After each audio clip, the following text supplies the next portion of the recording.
Hey everybody, welcome back. This is Georgiana with Expressions Craft Studio, and today we're working on our Christmas card project again. I know it's only January, but we have a lot of cards to make. So I really, other than the digital images that I pulled from my collection, and I will link all these below in case anyone's interested, um, I just used scraps and stuff that was in my stash. Um, I don't know if you can see it. I don't think you can. But this is a velvet flocked paper, and I've had this in my stash for 20 or 30 years, somewhere in there. And I decided to start using some of it. This green and this red flocked has been in my stash also for quite a while. I don't know if it's been there as long because I did do one other project where I used red, so it's possible I used it for that one. But I got it at Michael's, I believe. It's Recollections. And then the green is some of that floral foil that I added to cardstock and cut it out. And I use dies for all of these, but you can use your Cricut or Silhouette or whatever it is you're using also.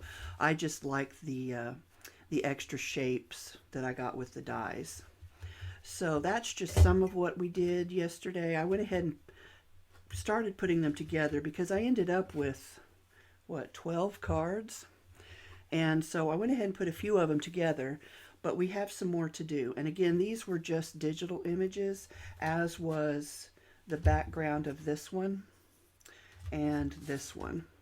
And I have to say, I wish I had printed this plaid one out on photo paper because it would be a lot more striking. The metallic would look a lot more stand out a lot, be a lot more vibrant, I guess is what I'm trying to say.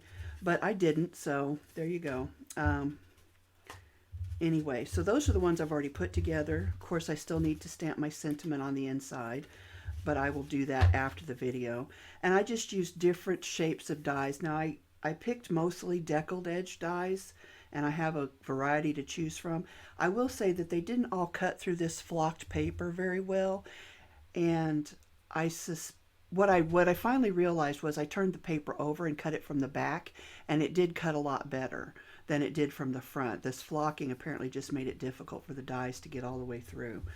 Um, and I use a metal shim and a magic mat, so that's going to be different for everyone depending on what you use.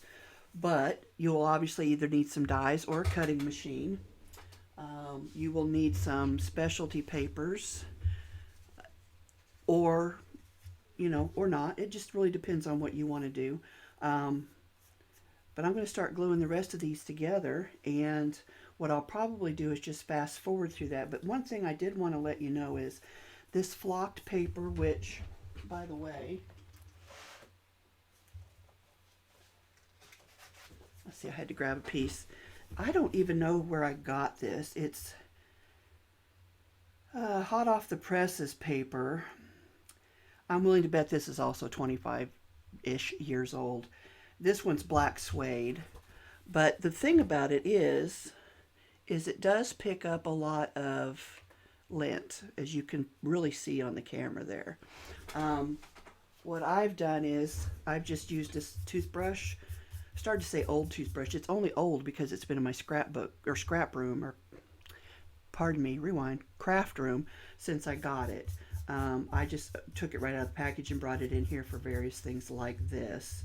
Usually it's for poking out the little spaces in dies and stuff, but it does work really good for this, and it's fairly gentle. Now, I did also use, and this comes in many brands, but my friend Bonnie got me this. It's a little vacuum cleaner. I've been wanting one forever. I just hadn't bothered to spring for one. And it worked pretty good picking up the lint and stuff off of there as well.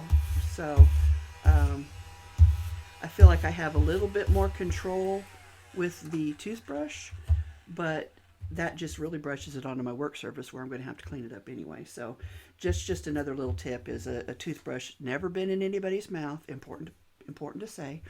Works really good for that kind of stuff. So I'm going to just fast forward through gluing all this together, and then we'll come back and rehash.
these are done, except for, of course, the sentiment on the inside and my label on the back. But I found this cute little reindeer die, and I actually was looking for poinsettia dies in my Christmas stuff when I found this.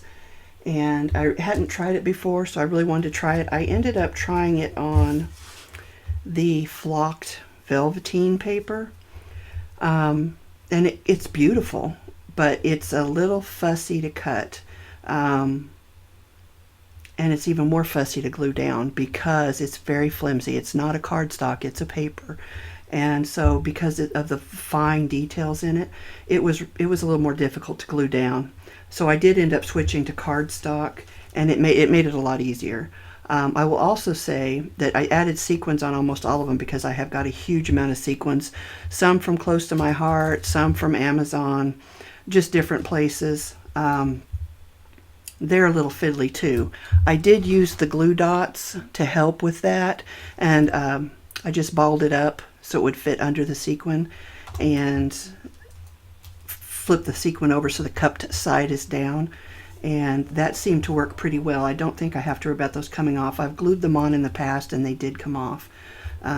It doesn't take much to get under the edge of that and just flick it right off. So anyway, this is the final walkthrough. Again, the velvet was beautiful, but I would stick to, for me personally, bigger pieces that are not as intricate because it just is fiddly to glue down.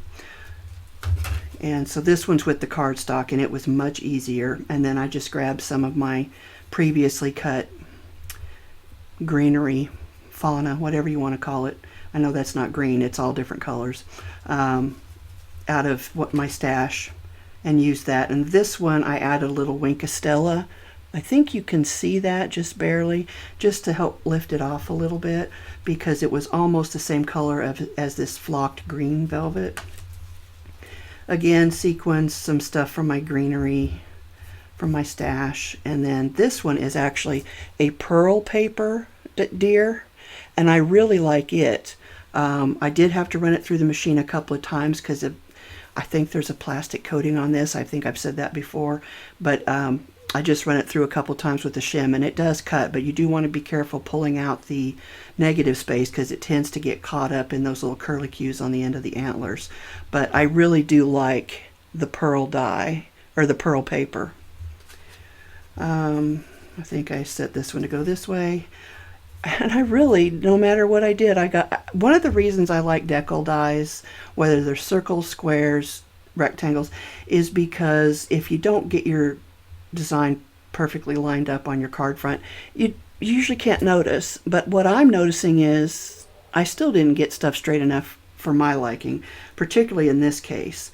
I didn't get the centerpiece, the printed piece, centered on the black, and then I didn't get that centered quite right on the red, and I didn't get the red centered quite right on the cardstock. So anyway, you can see it's just it's not straight, but I tried to add some bling to help draw your eye from the fact that it's not straight. Hopefully that helps. Again, I used some sequins and some of the acrylic dots or gems, some more stuff from my greenery. This is a pearlized green paper. You can see the sheen on it there. And then a cardinal from my vinyl stash. It just felt like something needed to be on the tip of the greenery. I tried to tuck it under, I just couldn't get it underneath. I glued it too good. This one, some more stuff from my stash. This is actually on vellum, and I think there you can see it. It just a little something extra, some red sequins, and then again the red deer. This one, some more stuff from my stash, and that one's not centered either, and you can really see it in this corner down here. But, well, the opposing corners, maybe what I needed to do was spin that a little bit more. So this one got another deer and some sequins, and I added some Winkostella to these lighter bands of gold just to help make it shimmer a little bit. And I don't know that it's showing up on the camera, but it does show up in person. Again, we pulled some stuff from my stash of pre-cut, die-cut greenery and some sequins. And same thing here. This time we added another deer. This is in black cardstock. And pretty much the same. I love the black and the greenery type stuff, but it doesn't go with everything. I did think it went with this though because of this flocked black border piece or matte layer. And our final one, I did have a couple deer left over. I just couldn't quite get him to fit down there properly. So there you go. There's our 12 cards to add to our, I think we had 4, and then I think I did make a scrappy card out of what was left of the others. So that would bring us to 16, 17 cards. And we're in January, so we got a long ways to go, but I thought I'd show you some of the products. This is the set that the deer came from. I don't know where that's from. I can't tell you. But there were 2, and I just used the one down here with the pretty horns. Again, I showed you the glue dots. The sequins. This pack was from Amazon. This was probably from Joann's years and years ago. Let's see here.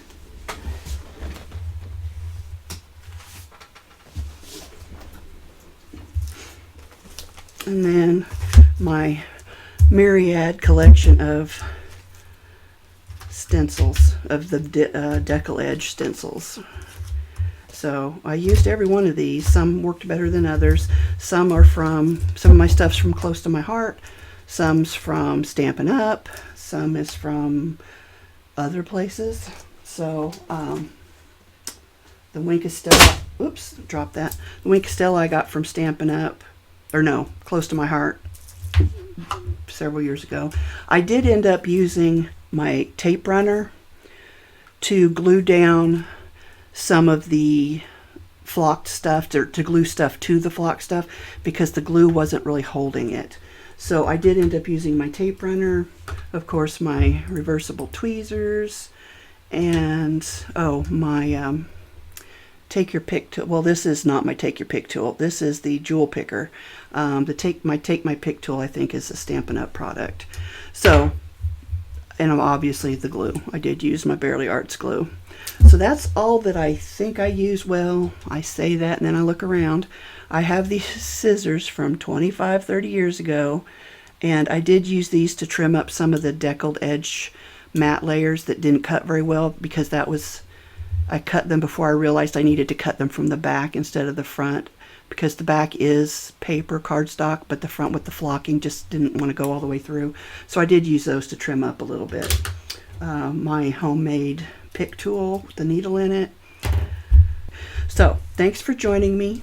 This is Georgiana, the Rambling Crafter, or the Creaky Chair Crafter, or whatever. Signing off. I appreciate your time.